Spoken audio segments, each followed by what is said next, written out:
Transform your business by creating customers for life. Today on BCP.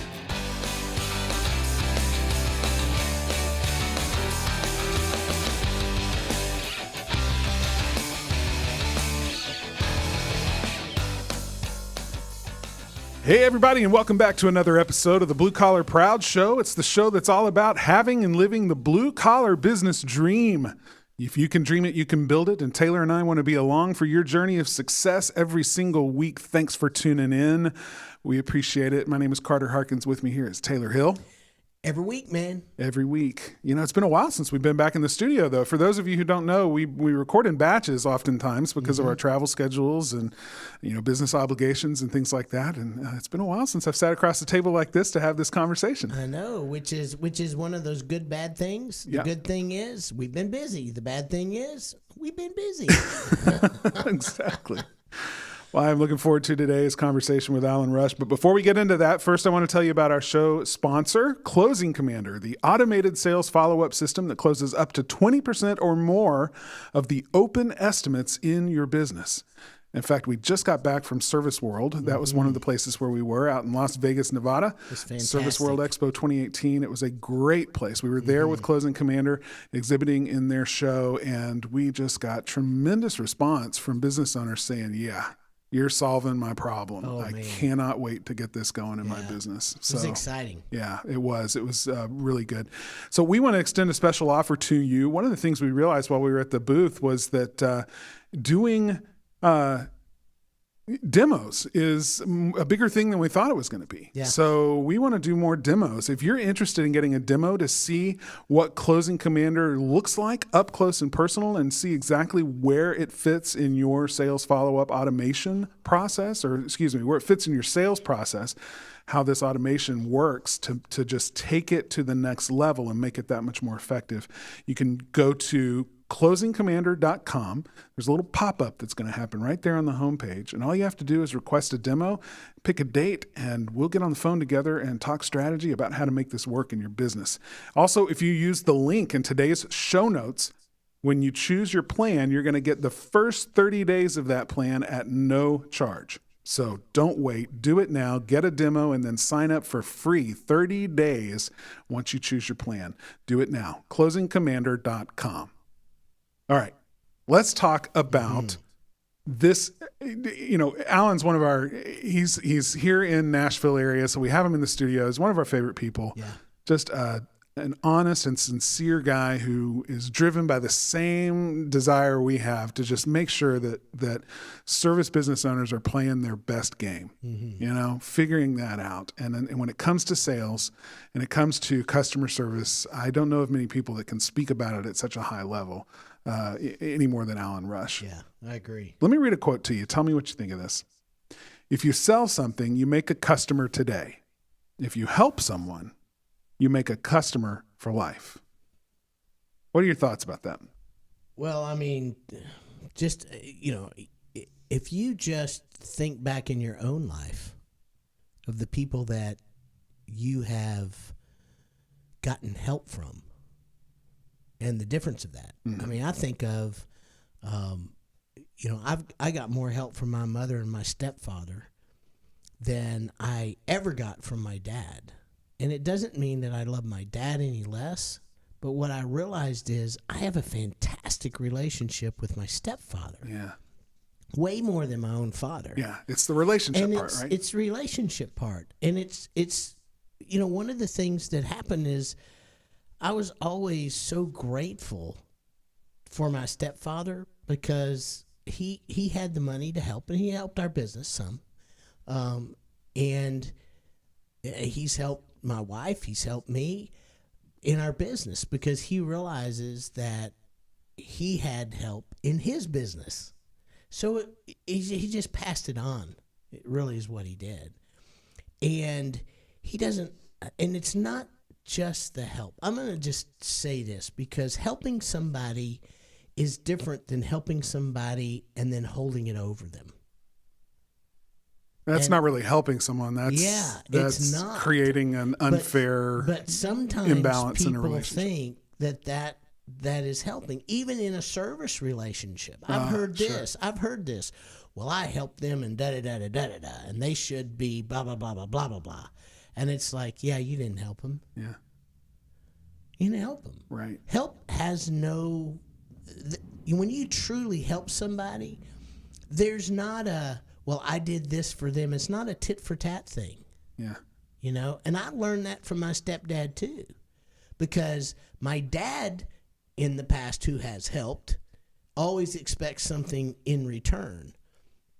So dealing with my stepdad has been a totally different situation, and it opened my eyes to what real help really is. Yeah. Because there's no judgment. He doesn't judge. He just wants to know, how you doing? How's it going? You know, what's happening? I mean, he asks the questions. And it's a totally different thing. But it's the same thing when you serve a customer. So let's talk about that. Because we're talking about customers for life. And the idea is that we can transform our business if we stop looking at customers transactionally. Absolutely. And stop looking at them as a lead or a sales opportunity. These are words that get used a lot, and I think they've been helped along by some of the software that we use and some of the services, the marketing services out there that talk about, you know, we drive leads to, you know, more leads, more opportunities, more sales, you know, and you know, these kinds of things. And so we start to look at people in our business, customers in our business, as numbers, or as, you know, the important grist for the mill. And I guess in some ways you'd have to say that that's true, but in a very fundamental way, I think it's important to remember customers are people. Yes. Right. And it's about a relationship. And if you're talking about a customer for life, then what you're talking about is fostering that relationship. So let me ask another follow-up question to my first one, which is, when you think about, if we're talking about relationships, and if we were to look at the customer relationship less as a transaction and more as a friendship, okay? And I'm going to introduce that word into this conversation because I think it's an important word to consider as it relates to customers, friends. Yeah. Right? How do we treat our friends? How do we foster an ongoing, lifelong relationship with a friend? And if we took that idea and we applied it to our customers, what would that look like? And I'm wondering if you could sort of unpack that, think about that, and think about what it would look like if we started treating our customers like lifelong friendships. So in order for me to answer that question, I got to back up a couple of spaces here, because I think one of the things in our culture that has really impacted me, not me in a negative way, but I think it's impacting our culture in a negative way, is not having empathy. So when we're not able to empathize with people, and when we continue this them against us mentality, and I see it not only in politics, which is very obvious these days, but I'm also seeing it in the customer versus client, or business owner versus the customer and client.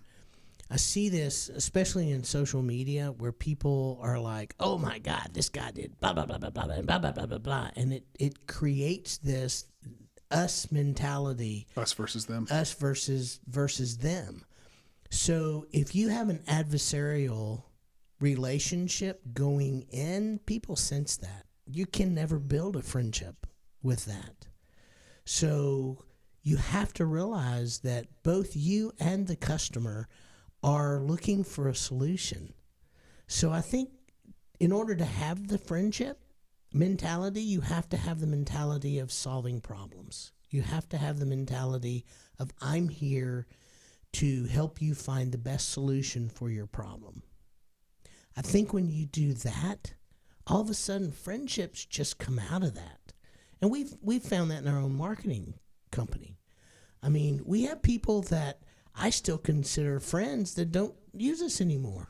I mean, and the reason they don't use us is has nothing to do that they think we did a bad job. It's just somebody could have, well, one that comes to mind is that recently is they're in a kind of a mixed business, and they got an opportunity from a local advertising agency that included everything, and part of the everything is the part that we did. And so they took advantage of wanted that. to try it. Yeah, wanted to try it. But even when they did that, I get an email back that says, you guys have been so good. If anybody ever wants somebody to talk about your services, please send them my way. I'm more than happy to do that. So I'm still I'm friends with those people. Stuff happens. Stuff happens. I'm also friends with the people who still work with us. I mean, I consider them friends first, and I want to help them and find solutions for them to take their business to wherever they want to go. So to me, it's a natural thing, but I'm all about people too. Yeah. I mean, that's my personality. Yeah, absolutely. You and I have talked about this before. Our Yeah. motto is sort of the quote. I don't remember who said this, but the quote is always help people. If you can make a little money it's Zig Ziglar. and do it profitably, great. Yeah. If it costs you money, so be it. Yeah. But always help people. Always help people. And, it's the Zig Ziglar deal that says if you can help enough people get what they want, you'll get what you want. Yeah. I mean, Well, it's- the quote, yeah. it's a different quote, but Yeah. and I don't it's the remember. same- Yeah. I mean, it's the same concept, and it holds true. But I will just tell you, if your motivation is all about numbers and money, then your motivation is not helping people, and you're not going to have lifetime customers because people sense that they're just a transaction. Yeah. And they know it. Yeah. It's true. And it's funny to me how easy it is to spot a correlation between, because we participate in a lot of forums Yes. online, a lot of Facebook groups, a lot of online forums and industry groups. Yeah. Some of them are technical, Yeah. discussions, but oftentimes they become business discussions, and quite frequently they devolve into customer bashing. Mm-hmm. And like, oh my God, guys, listen to this customer that I just had today, right? And they go on the story, and it's a lot of fun to read those. And I admit, I read them sometimes and go, wow, that's crazy. Yeah. But we can start having this mentality as business owners when we participate in those discussions. And guys, if you're listening to this and you do this, or you participate or listen to these discussions without thinking about what you're doing and just enjoying and relishing that, those clients from hell stories, that is poison. Yeah. It's so fun in the moment, right? I mean, it doesn't taste like poison when you're drinking it, but it can absolutely kill a culture of service and customer centric, help, and a desire to help people. So you've got to be on guard against that. You've got to watch that. I mean, I still read them, but as I do, I'm critical. I'm like, wow, what could they have done differently in order to, create situations that they encountered those kinds of customers less and more of the customers that they can serve successfully. Mm-hmm. And I think there are things you can do, but it's the correlation I was talking about is those that in these groups that often post these things. I can go and look at their reviews online, and I oftentimes see a lot of complaints about so and so and the way they treated me. Right? It's the hard to quantify. It's the quality of the service that I got from this company that was lackluster. They made me feel a certain way, or they didn't take care of me in this way that I was expecting, and these sorts of things. And I see that more frequently with the people who like to client bash in forums, and they think they're doing it privately. They think they're doing it away from public eyes. Oftentimes, they're not as careful as they think they are, because I oftentimes in reviews see links to comments on Facebook that they thought they were making privately, but that customer was able to find. Yep. That'll destroy your business really quickly. But it really is poison. And I don't mean to say that as from some high and mighty place. I've had my share of horror stories too. Yep. But I also realize that in my business, the times that I've allowed myself to go there and talk about customers or clients, even with our employees, if I don't address it in a specific way, in a healthy way, to help us understand how to orient ourselves around service and stay engaged in service, we're going to lose sight of that, and we're going to it starts to change our culture. Yeah. And you and I both try to nip that in the bud as quickly and as often as we can. Well, people just don't understand that even though you think you vent to your wife or vent to your friend or vent on Facebook in a forum or whatever, when you do that, that affects you. It really does. It affects your attitude. It affects the way that you deal with your employees. It affects your culture ultimately. And so you do have to guard against that. And that's not to say that you don't have a right to get upset if something unfair happened. But guys, I learned this when I was like 5 years old. You know, I was crying on the steps. My dad asked me what was wrong, and I told him what was wrong. And he said, you know what? You just need to understand this real quick. Life's unfair. You just got to get over it. So sometimes you just got to get over it and move on. And that sounds like a cop-out, but honestly, there are just some things you cannot do anything about. Yeah, that's true. So, Well, speaking of moving on, and not to be rude, because I was enjoying it. Obviously, we haven't been in the studio in a while because we're enjoying just talking about things we care about. But I definitely want to get to Alan and his conversation. We're going to take a little turn with that interview and talk about how to keep a customer for life through better sales process, taking care of customers, nurturing them, and the way you do that in the systems in your business. It's going to be a more practical discussion from here forward, and I think it's going to be good. So let's talk with Alan, and we'll come back afterwards and wrap up. Alan Rush, welcome back to the show. Thanks, guys. Appreciate it. So talking today about something that we've talked quite a bit about in our own business with our clients, and I'm so looking forward to getting your perspective. We're talking about taking someone who is just a transaction and turning them into a repeat customer, you know, going from simply a one-off, you know, wham bam kind of a thing to this is a customer for life. And I think in all of the different episodes that we've done with you recently, we are setting the stage for this conversation right here, because the only way you get a customer for life is if you've done all of the setup, all of the delivery of expectations, all of that process, and handled that customer relationship well and earned the right to say, we want to be your guy. We want to be your company for this anytime that this comes up.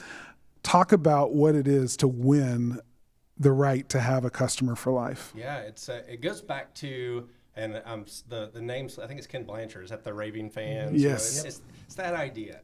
You know, it's the idea that if we've truly done all the work, and let's just do a quick refresher of what all the work means, right? It's we've designed a beautiful website. We've attracted a customer. We've had a great phone experience. We show up and we've got all this technology to tell them all these things, and we show up in a beautiful rap video. We have a great rapport and an introduction. We do a fantastic education-based discovery system with the client. We've positioned ourselves as truly someone that's trying to get them from a current state to their future desired state. We have a proposal that is not even a sales proposal. It's truly a problem-solving proposal and helping them get to where they want or need to be. We followed up with them properly. We've done all this work to get a customer, and then we're going to do nothing after that? I mean, it blows my mind. Yeah. It absolutely blows It's my like mind. running a marathon and then quitting 100 yards from the finish line. Yeah, I mean, it's, and I know you guys have talked about this a lot, and the statistics still holding true from what I've seen. You guys correct me where I'm wrong. Is that it's still 7 times more expensive to get a new customer than it is to maintain one, and so. Depending on the industry you're in, I think a lot of people get this mindset that once I've done the work, once I've done the big fix, that everything else is kind of it's like, I want the $3,000, the $5,000. I don't need these couple $100 deals. But let's just process that for a minute. If you're a company that has one truck that's doing, let's just say you're doing 3 to 4 calls a day.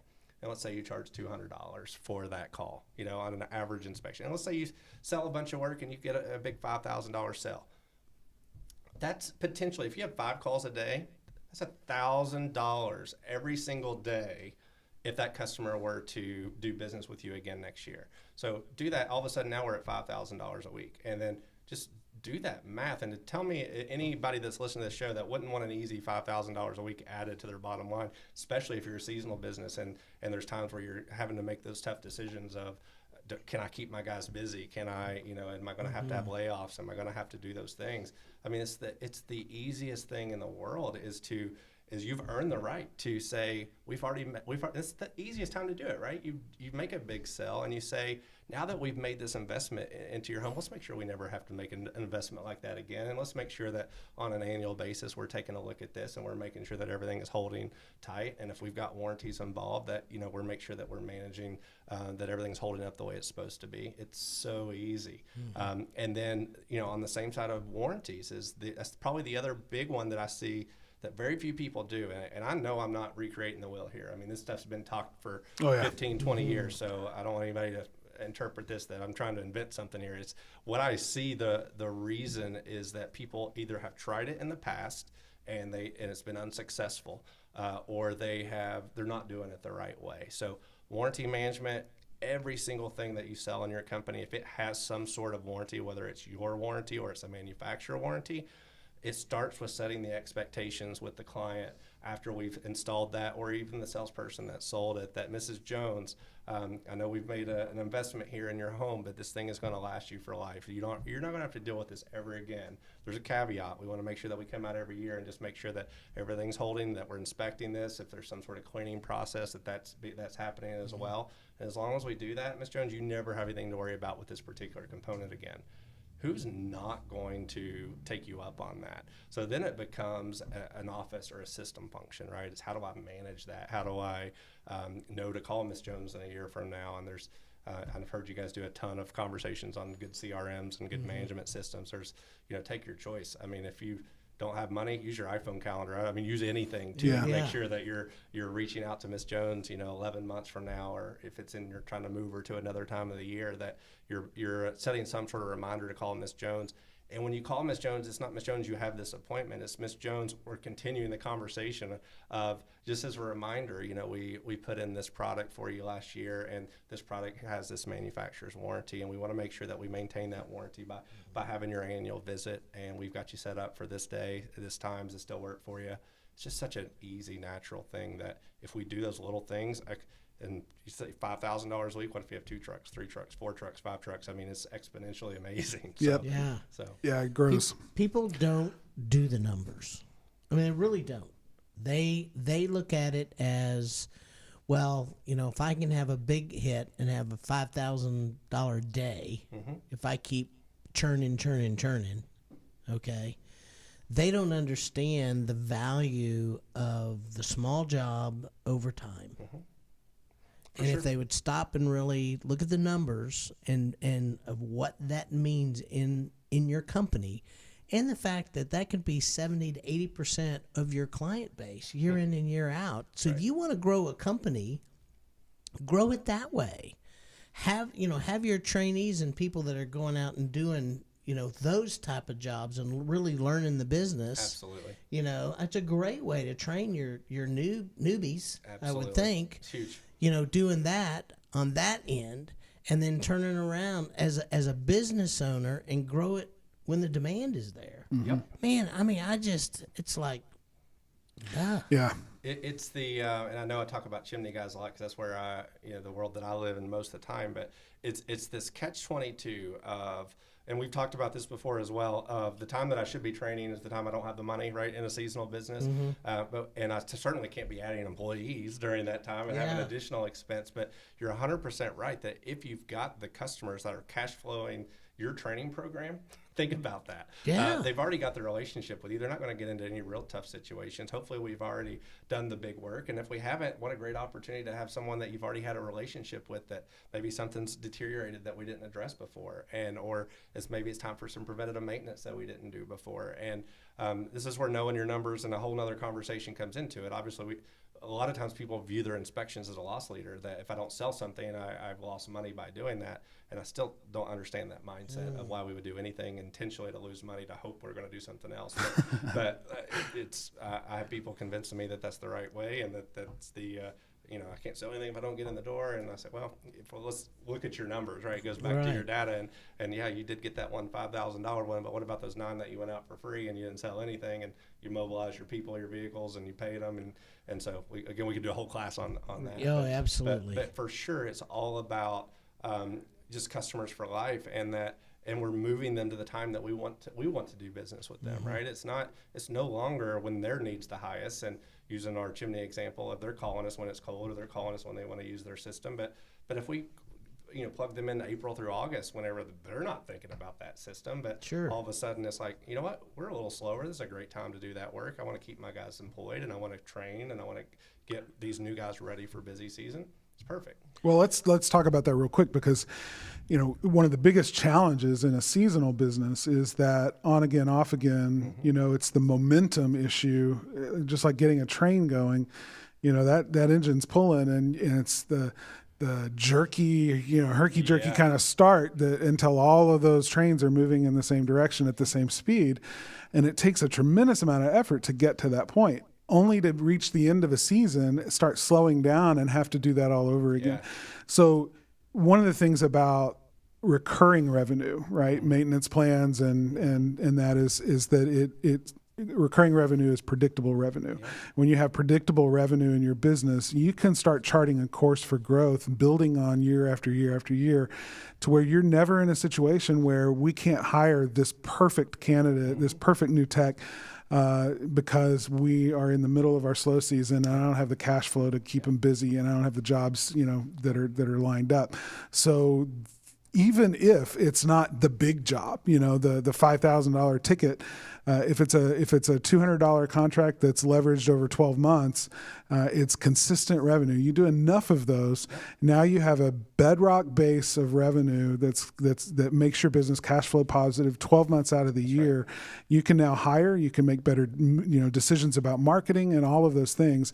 So this isn't just about this really does come down to a fundamental business problem in seasonal businesses, which is the challenge of consistent, predictable revenue.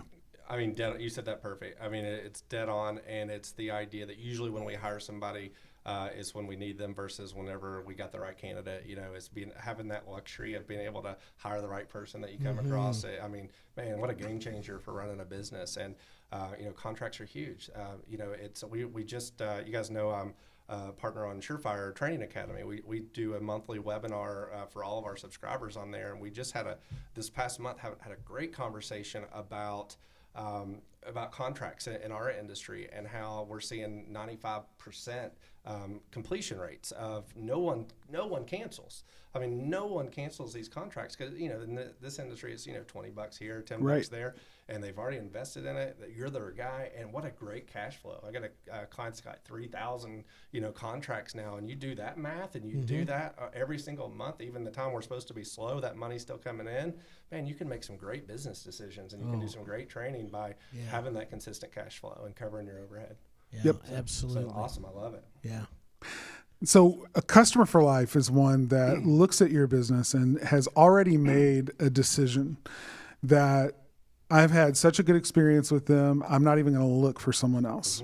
When I have a need, whether it's a consistent maintenance, need on an ongoing basis or an emergency need, this is the company I'm going to choose. You have to get permission to be that guy. And the way you get permission to be that guy is doing everything right every single time, all of the time. That's right. Such a low bar, right? Yeah. That's all we got to do. That's it. That's all you got to do. So when customers talk about, or when clients of ours talk about, well, I tried the subscription model and it just failed. It just doesn't work in our industry. We hear that a lot. I do too. The reason I think it doesn't work is because back to the initial phone call, they didn't build trust then. They didn't set expectations for world-class communication. I don't know of myself included, I don't know of a single customer who would be willing to hand over a credit card and give a company permission to hit that card every month for a low amount and trust that you're going to be back to do the work that you say you're going to do for that. If I don't get world-class service, if I don't have all of my expectations met, if all the boxes aren't ticked and checked, that's never going to happen. 100% agree. I may just grit my teeth and get through this transaction, but you're not my guy. That's right. You didn't earn the right to ask for my credit card for ongoing service. Right.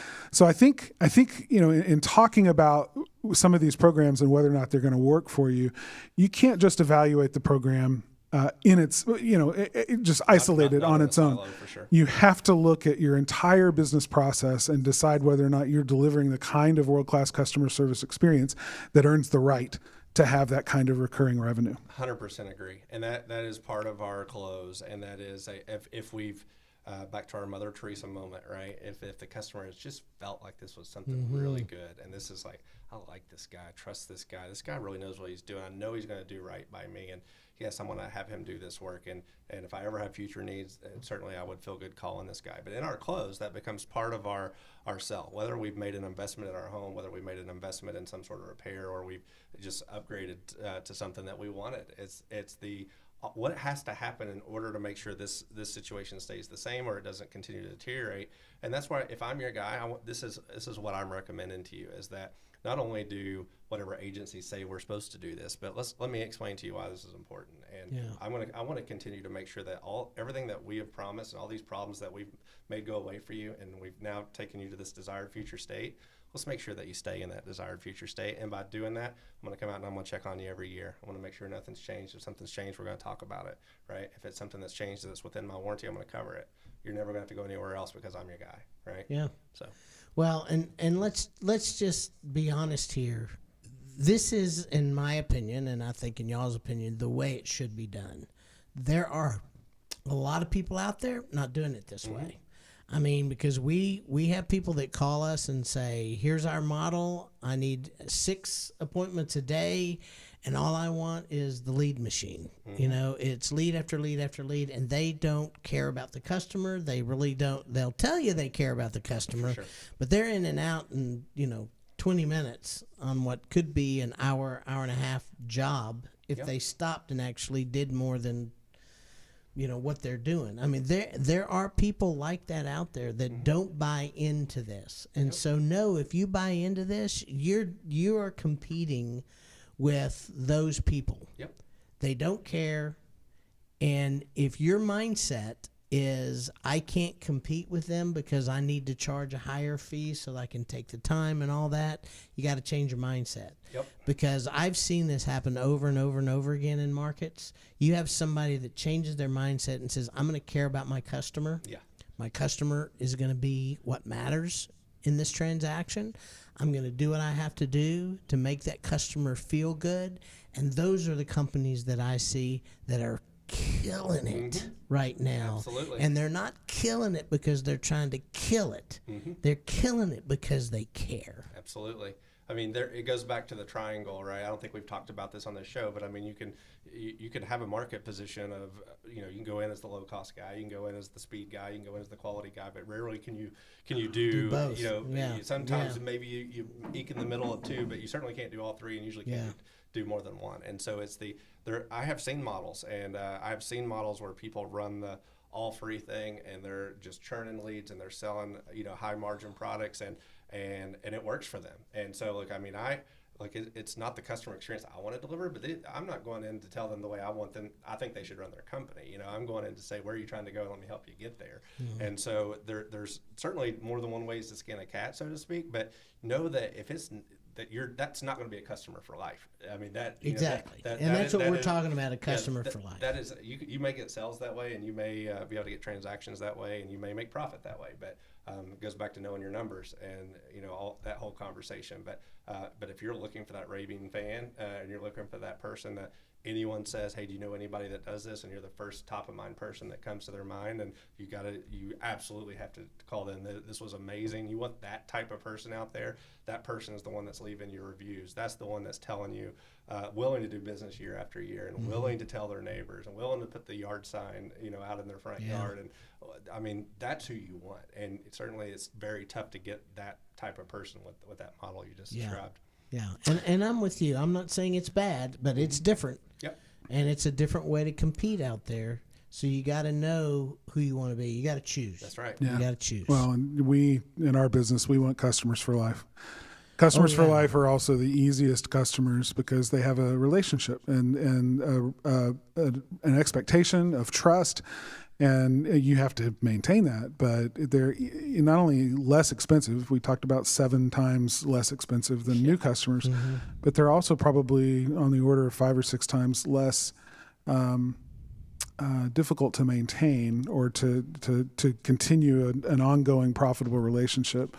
And tie that back to your to close it with your marketing, right? I mean, let's look at our return on investment of our any initiative that we do and the lifetime value of that customer of a model that somebody does business once and we never see them again versus they do recurring revenue year over year, even if it's 3, 5, 7 years.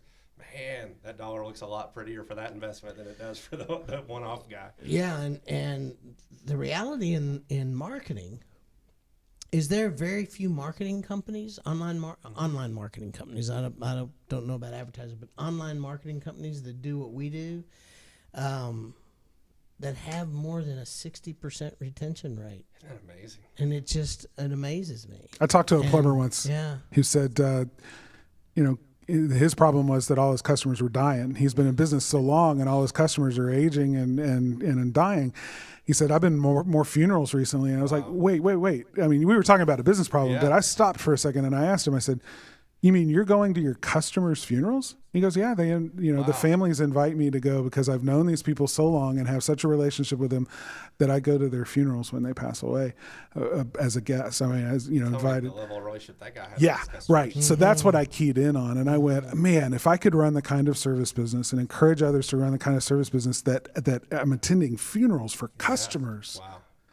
That's powerful. That's something. Yeah. Anyway. So I want to finish my thought because I don't want people to think we have a 60% retention rate. We don't. Ours is about 98% year over year. Awesome. And the reason is we believe in customers for life. We want to care about our customers and we want to care about our employees. Absolutely. So, that's one of the reasons I love the way you sell, because to me you're not really selling. Mm-hmm. You're solving. It feels problems. Like you're selling stock. Yeah, we gotta say it. You're solving problems. Yeah. Yeah. Awesome. So solve problems. Alan Rush, always a pleasure, sir. Thank you. Yeah, thank you guys. Appreciate it. So Alan was talking about a lot of things that we need to think about as business owners in relating to customers, ways that we can keep customers in our net, if you will, or keep people engaged in our business by providing ways or connections, I guess, is one way of saying, sort of recapping what he was saying. The more connected a business feels to us, the more likely they are to stay with us without looking somewhere else for people who can meet the same needs that we could meet. Sure. Ending the decision to look elsewhere and keeping them here. And again, that's back to a relationship principle. I mean, that's how you keep a healthy marriage. That's how you, keep a lifelong friend is, by nurturing that relationship and making sure that they know that there's consistency in that relationship. So I thought that was all really good. Yeah. And one of the things that happens though is when we talk about relationships, we don't understand that a lot of times when we argue a system. Mm-hmm. I mean, it's amazing. I mean, we do things systematically in many, many areas, but a lot of times we don't finish.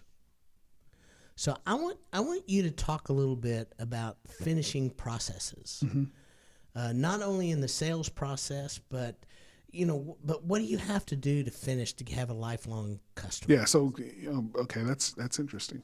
Well, if we use the relationship analogy, okay, maybe this time for this particular purpose, if we're going to talk about sales, let's make it a dating relationship, right? Okay. A brand new dating relationship.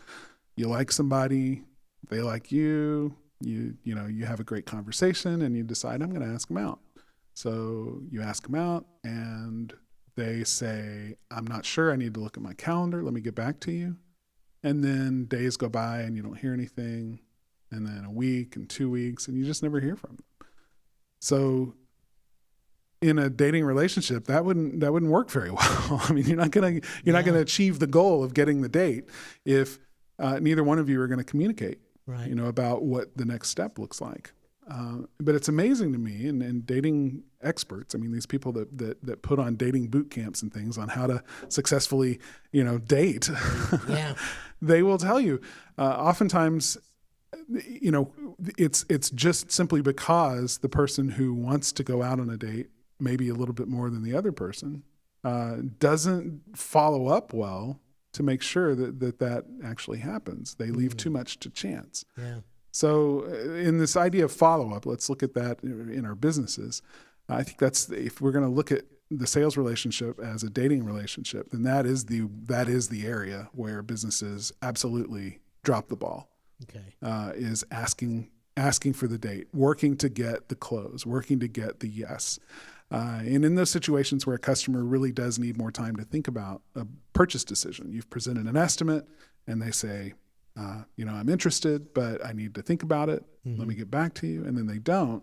I talk to business owners all the time with stacks of open estimates in their business that haven't done that. And of course, I don't want this to sound too salesy because we've built a system to solve that problem.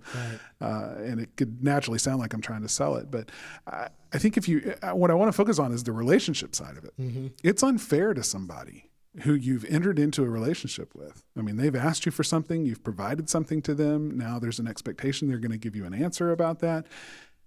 If you just simply let it sit in their court without following up, what you're communicating to that person is this complete confusion about, do they really want the job? Or do they care enough about me? Maybe they're too busy to really even be able to serve me right now. Maybe that's why I'm not hearing back from them. So even though I really want to do this job, if they're not going to take the time to call me back, maybe I need to look for somebody else who is more attentive. I've done it. I know you have. We've talked about this before. And we talk to customers all the time that are like, if I don't hear back from somebody, I just assume that they're too busy for me. And why would I want that in my life?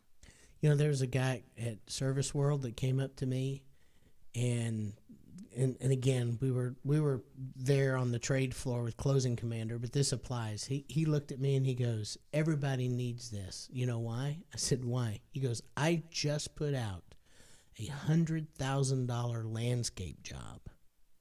I've had 4 people give me estimates, and nobody has followed up with me." He's like, "I'm thinking, well, maybe my project's just not big enough." And in my head, I'm like, $100,000? Right. Yeah.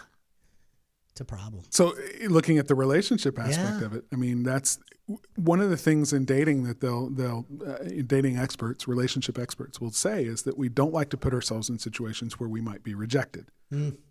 Now, in the beginning of the relationship, everything's, running fairly smoothly. We have a process for how we deliver an estimate, right? Sure. First, we get a lead, then we call the lead, we talk about what the problem sounds like. Well, I need to come out and see that. Let's set an appointment. We set a time. I come out, I drive to your place, I get out, I look at your thing. We decide, okay, this is the problem and this is how much it would be to fix it. Here's the estimate. What do you say? We've rehearsed that part, and we've got systems down. I mean, software that supports all of that and systems that lead us to that point. But at the moment that the customer legitimately says, "I'm not sure, I need to think about it," and it could be for any reason, it could be for finances, it could be timing, it could be priorities of other projects and things that may need to be done first or are more pressing, whatever it may be. But when they say we need to wait, there is that's where the human brain fails us, okay?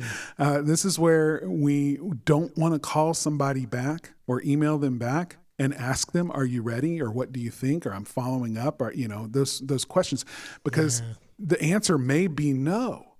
And we are so predisposed as human beings not to be rejected that we're not willing to take that risk. And it feels risky. Everything else before that didn't feel risky. They were asking us to come check out their problem, so we were just doing what they were asking us to do. Now we get to the point where the shoe's on the other foot. We've put the ball in their court, and we're waiting for them to tell us yes or no. And that's the point at which it starts to feel risky. So that's the kid that's up against the wall wanting to dance with the girl, but cannot get himself on his feet to go across the dance floor and say, "You want to dance?" Yeah, because he doesn't think about that, wow, she could say yes. He thinks about, what would I do if she says no and stay seated? Yeah. Interesting. And that's the brain. That's an intolerable situation for most people. I mean, there are people that certainly overcome it, and people who have grown thick skin and learned to deal with rejection really well. But what we found is if you can create an automated system that just does it, then you don't have to face the rejection of making the mental effort. I mean, Right. clearing that hurdle every single time that you've got to follow up with a customer. So it makes a lot of sense. But Well, it makes sense. how do you keep a customer for life? We're talking about that finishing process. I don't think it even finishes once they say yes. Or even, I don't even think it's completely done when they say no, because they could, if you've maintained a good relationship and they know that if they had said yes, you would have delivered excellent customer service. There's nothing that says that in a year from now, they may come, or 6 months from now, they come back and say, you know what, we've been talking about it and we've decided we want to go ahead and do it. Things have changed in our situation and this makes sense for us now. And we know that you're the people that we want to do it for us. That happens all the time. Yeah. So no is not Absolutely. a permanent state. It's just right now. That's what they're saying. So I think finishing looks like, even though they've said no, you don't dismiss them and throw them away. Right. The relationship is still important and still has potential. Follow through. Keep them, interested by allowing them to understand how they stay connected to you through news, through important information, through updates and seasonal information about the system that you're there to help serve in their world.